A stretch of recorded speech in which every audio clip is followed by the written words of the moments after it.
विरोधियों की प्राथमिकता है मोदी का हल ढूंढना। कांग्रेस पार्टी की सरकार हो, आम आदमी पार्टी की कौन सी गाड़ी है जी?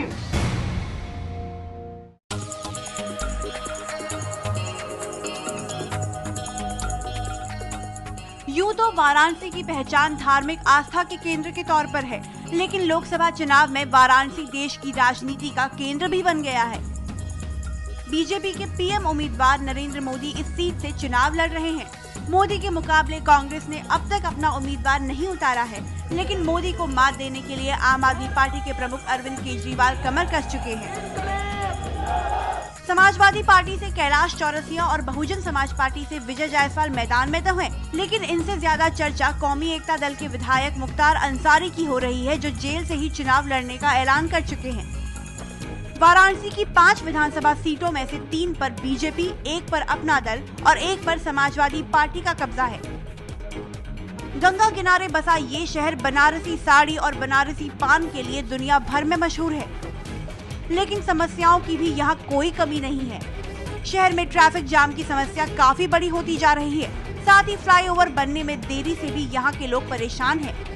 सड़क, बिजली, पानी, शिक्षा जैसी मूलभूत सुविधाएं भी इस बार चुनावी मुद्दा हैं। वाराणसी के करीब 16 लाख मतदाता 12 मई को उम्मीदवारों के भाग्य का फैसला करेंगे।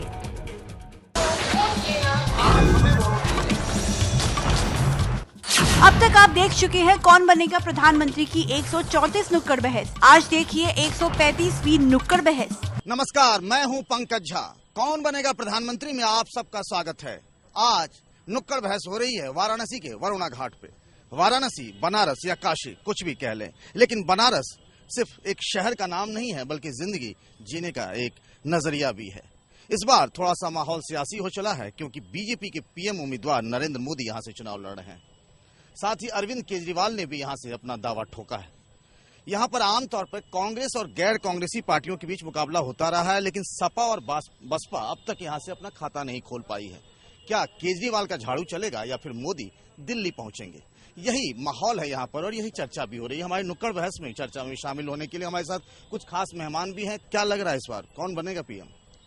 देखिए, इस बार अभी तो कुछ कहने की स्थिति में नहीं हूँ।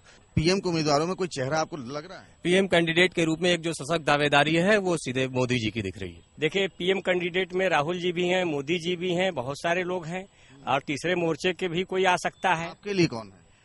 मेरा कोई पर्सनल है। मेरा एक एजेंडा है काशी में गंगा की पहचान, और गंगा पर बने हुए समस्त बाधाओं को तोड़ने का अगर मोदी जी वादा करते हैं इस टाइम पर लिखित, तो मैं उनके साथ होने के लिए तैयार हूँ। आप लोगों को क्या लग रहा है कौन बन सकता है? सीधे सीधे राहुल गांधी बन सकते हैं। उन्होंने गुंडों को राजनीति में आने से रोका है और जितना विकास हुआ है, जो इमरान मसूद ने बोला वो उसकी हम लोग भर्त्सना करते हैं। नेताओं से भी बात कर लें। भाई ये बताइए, मोदी जी यहाँ बनारस से चुनाव लड़ रहे हैं, लेकिन आंकड़ा 272 तक जाएगा, ऐसे हालात तो लग नहीं रहे। देखिए पंकज जी, जो स्थिति है पूरे देश में आज, तो अब धीरे धीरे जो वेव है, निश्चित रूप से भारतीय जनता पार्टी और मोदी जी की जो एक इमेज बनी है पूरे देश में, और हर नौजवान किसान को लगता है एजेंडे में साबिर अली जैसे लोग भी आ जाते हैं। नहीं, वो हमारे वरिष्ठ नेताओं ने उस पर टिप्पणी कर दिया है। और कौन आ जाएंगे? दाऊद इब्राहिम भी इनके यहाँ पैसा देकर आ जाएंगे। ये बीजेपी के एजेंडे में है। इनको मुल्क से मतलब नहीं है, इनको इंसान से मतलब नहीं है, इनको सिर्फ दिल्ली की गद्दी से मतलब है। ये देश के लोगों के अंदर देश को जोड़ने की बात नहीं करते, ये देश को तोड़ने की बात करते। जो भ्रष्टाचार की बात कर रहे हैं, एक योगा गुरु है, एक योगा गुरु है।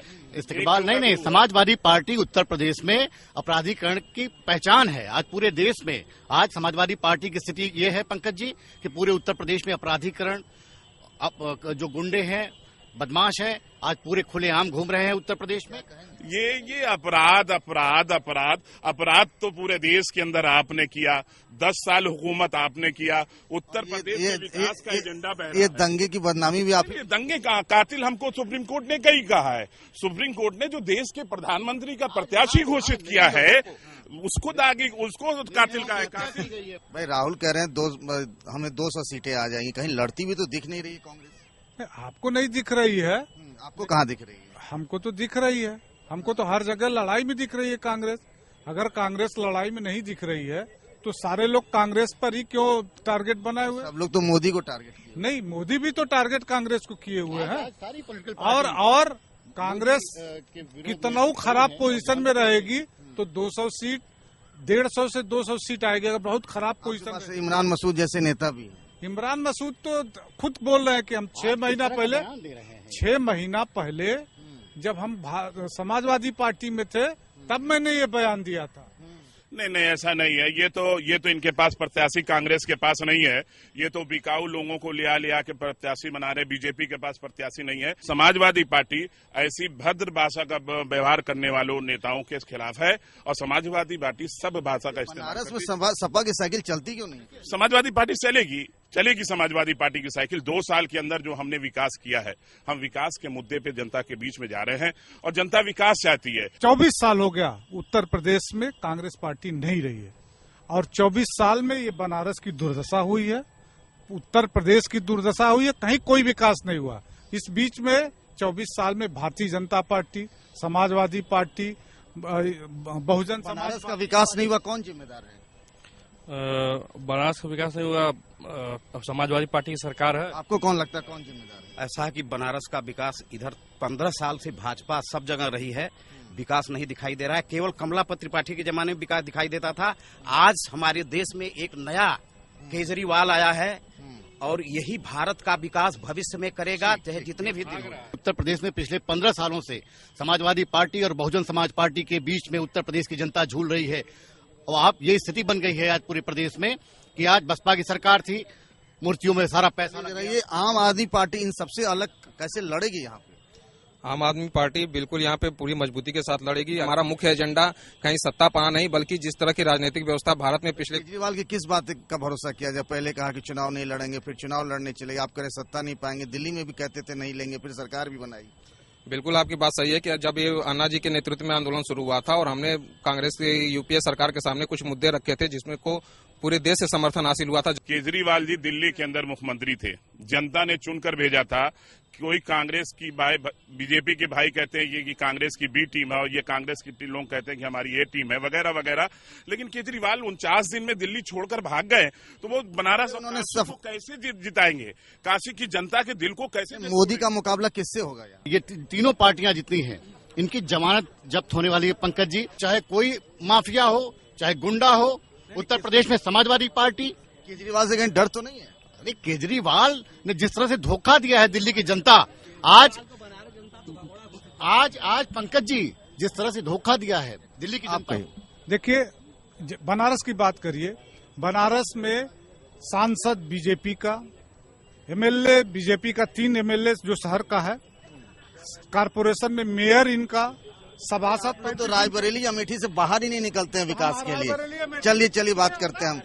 कुरैशी भाई साहब ने बोला कि भ्रष्टाचार की सरकार नहीं है। नरेगा जैसा कार्य हुआ जिसमें सुप्रीम कोर्ट का आदेश हुआ कि जांच किया जाए और भाई साहब बगल में खड़े हैं, बोले केजरीवाल जी जब दिल्ली की सरकार मिलती है समझ लिया। जी कही देश का विकास केवल मोदी जी कर सकते हैं। हर हर मोदी का नारा नहीं लगा रहे भाई, ये कह रहे हर हर मोदी, ये हार हार मोदी का नारा लगा रहे हैं। और काशी की जनता, आप ये तय करो कि आप 2-2 सीट पर चुनाव लड़ रहे हो, क्या काशी से पार्लियामेंट? हर हर मोदी पार्टी का नारा नहीं है और मोदी लग रहा है यहाँ पर नहीं है तो यहाँ पर ये नारा क्यों लग रहा है? हर हर मोदी।